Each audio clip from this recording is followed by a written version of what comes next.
Pero aquí tenemos la sala en conjunto donde trenzamos las dos microcuradurías, la de Jorge y la mía, donde replicamos el mismo recurso del color. En este caso la mezcla de los dos colores, el tuyo y el mío. Y bueno, esta sala la dividimos en 4 núcleos. Cada pared de alguna forma plantea una reflexión.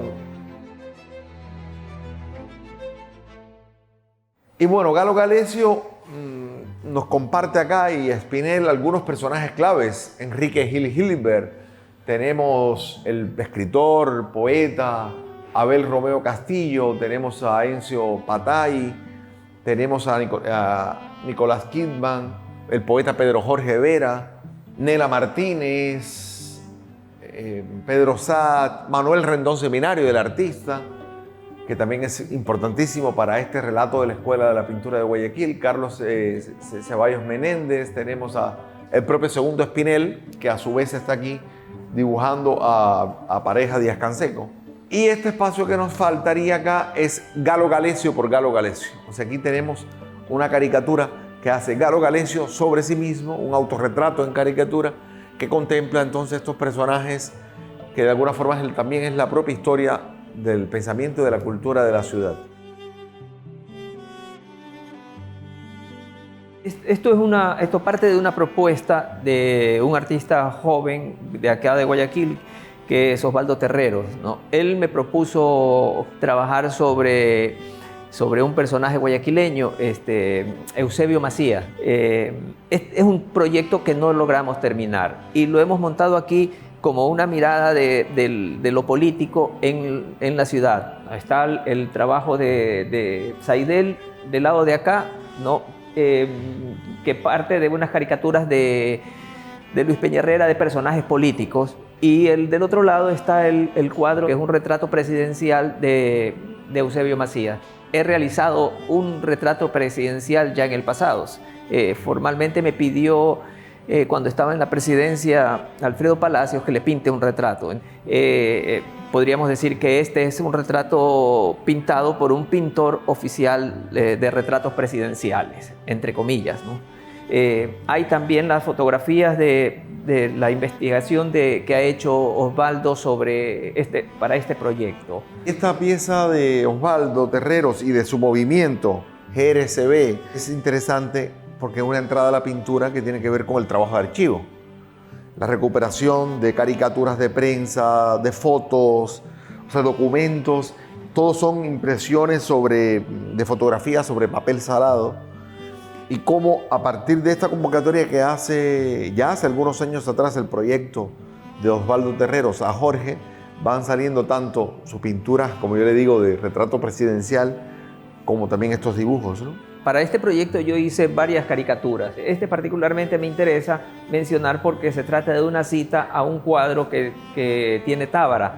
He cambiado el texto de abajo poniéndole las letras de Eusebio Presidente, de Eusebio, y en la motocicleta roja que había de Enrique Tábara la convertí en la bicicleta de Eusebio. Luego esto otro no es nada más que bocetos para otras obras que realicé en la misma época, que las pinté en óleo. Acá tenemos 2 piezas. La una es una acuarela de Jorge Suet y la otra es una fotografía del mural de Jorge Suet de cuando se estaba realizando el mural en los exteriores del Museo Municipal. Estos son una serie de caricaturas sobre la guerra del 41 que conseguí hace no mucho tiempo. Son unos dibujos realizados por Carlos Peñafiel Jaime, personaje a quien no conozco, pero me pareció interesantísimo, realizadas 10 años después de la guerra. Acá están una de las facetas de Julián García, caricaturista del quien soy fan. Bueno, aquí tenemos a Velasco Ibarra y a Pancho Jaime en un retrato después de su muerte. Es interesantísimo, no solamente porque es muy bueno el dibujo, sino además por la forma en que él manejaba y hacía el producto. Él era el editor, era escritor de textos, él era el vendedor, él redactaba la publicidad.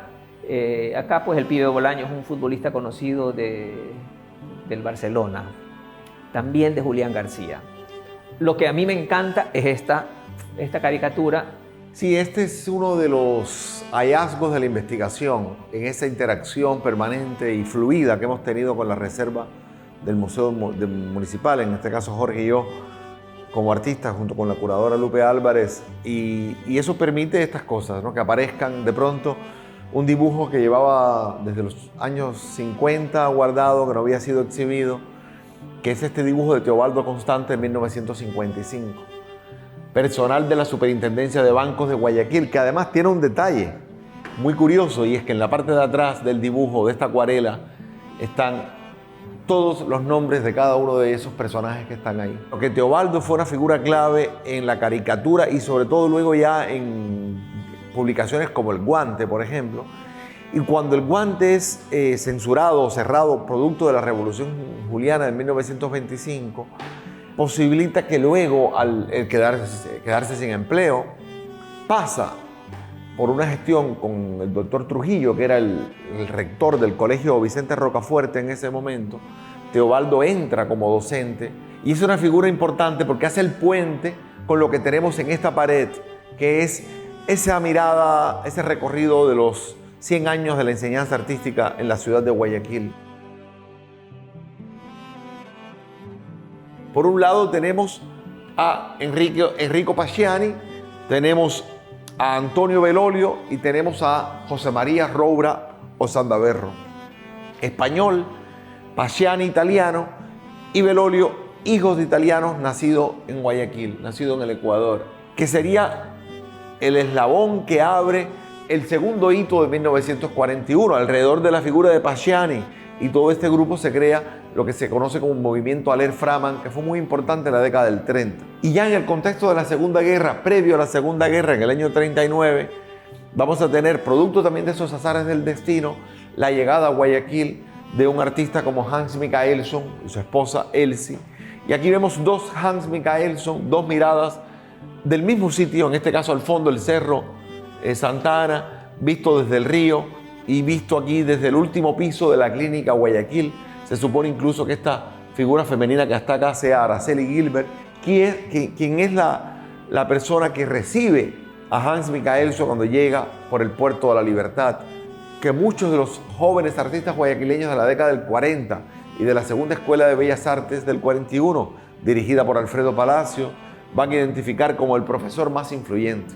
Así lo define Enrique Tábara, así lo define la propia Araceli. Fue muy influyente el pensamiento de Michaelson, con una relación muy estrecha, y cómo esos espacios de enseñanza artística van más allá del territorio también. Por ejemplo, aquí la relación de Araceli Gilbert con una figura como puede ser Olga Dueñas, o sea, toda una generación importantísima de esa Escuela de Bellas Artes, que luego, desde 1972, ya tendríamos el Colegio Municipal de Bellas Artes, que sería el tercer hito en esta historia.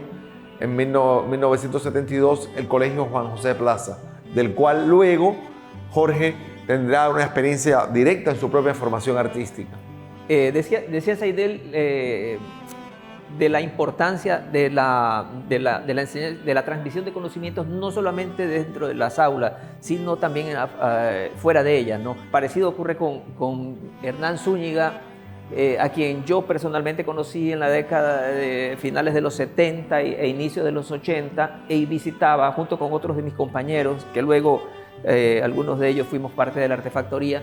Eso es parte de esa transmisión de conocimientos extraoficial. Luego está representados en estos tres dibujos de acá abajo la enseñanza oficial de la época en que yo fui parte de la Escuela de Bellas Artes. Esto pues es un dibujo que yo realicé de César Andrade Faini, que fue mi profesor. En un momento de descanso él estaba jugando ajedrez y yo le hice un retrato, un apunte en vivo rápido. Y el de acá es una caricatura de Julián García, realizada por Julián García, de Luis Peña Herrera Bermeo, que era el rector del Colegio de Bellas Artes, que fue rector del Colegio de Bellas Artes y en una época fue profesor mío de pintura también. Arriba son profesores, docentes de artistas, no todos ellos, Lupe Álvarez también, teórica, de la Universidad de las Artes. Y de este trabajo Saidel yo creo que puede decirlo mejor. Bueno, este es un boceto de una pintura que hizo Osvaldo Terreros como parte de su movimiento GRCB y que es una apropiación de una pintura china propagandística, este tipo de pintura del realismo socialista. Y lo que él construye aquí, en este cuadro temprano, es lo que será en ese momento la futura Universidad de las Artes. Cuando Terreros hace esta pieza, la Universidad de las Artes, dentro de la cual se gestó este proyecto de investigación, para ese momento era un proyecto del futuro. Ya hoy es una experiencia pedagógica de 9 años, donde todos somos docentes, y muchos de los artistas del medio que siguen saliendo, y artistas emergentes que están moviendo la escena, alterando la escena cultural de la ciudad. Y cierra esta pared que con 18 imágenes nos relata, nos da un paneo sobre la importancia y la trascendencia de la enseñanza artística en la ciudad de Guayaquil para la historia de la pintura en la ciudad.